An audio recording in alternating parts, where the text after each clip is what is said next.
Today, the U.S. Special Envoy for the United States, Steve Witkoff, is back in Moscow for high-stakes talks. Witkoff's visit is happening just ahead of a deadline for Russia to agree to a ceasefire. President Trump is warning Russia could face tough new sanctions, even secondary sanctions, on countries that are still trading with Moscow if it doesn't end its offensive. This is the fifth visit to Russia for Witkoff this year. Earlier rounds of back-channel diplomacy have freed prisoners but have not brought about peace.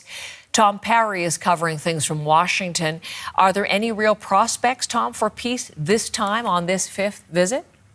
Well, Heather, as you mentioned, Donald Trump's envoy, Steve Witkoff, did land in Moscow today. And as you mentioned as well, this is his fifth visit to Russia in recent months. We've now seen pictures of him meeting today with Vladimir Putin. But of course, we've seen that before. And what we have not seen is any sign that Russia is interested in ending its war in Ukraine. If anything, the war has become more intense. Russia continued its attacks overnight. The UN says that June saw Ukraine suffer its highest number of monthly civilian casualties in 3 years. It says 232 people were killed, more than 1,300 injured. And the UN says in that same period, in June, Russia launched 10 times more missile and drone attacks against Ukraine than it did in June of 2024. So at this point, there's no sign Russia is looking for peace, despite these repeated attempts by the U.S. to cajole or convince them to back off.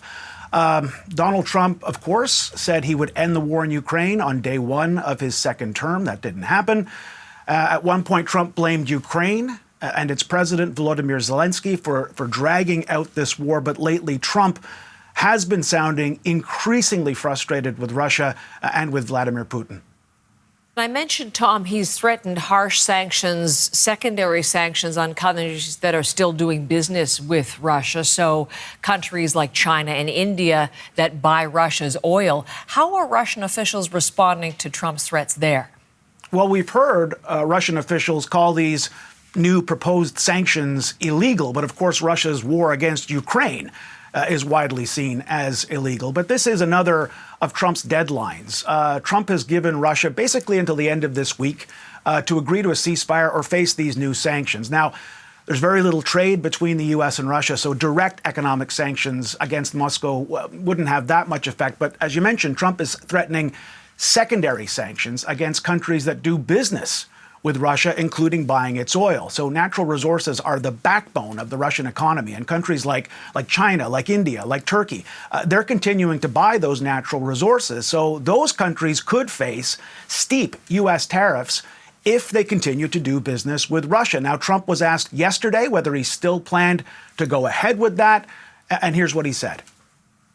I never said a percentage, but we'll be doing quite a bit of that. We'll see what happens over the next fairly short period of time. But we'll see what happens. We have a meeting with Russia tomorrow. We're going to see what happens. We'll make that determination at that time. So that's Donald Trump saying we'll have to wait and see what happens. And I guess we'll have to wait and see what comes out of Witkoff's visit today. Tom, thank you very much. Tom covering things out of Washington for us this morning.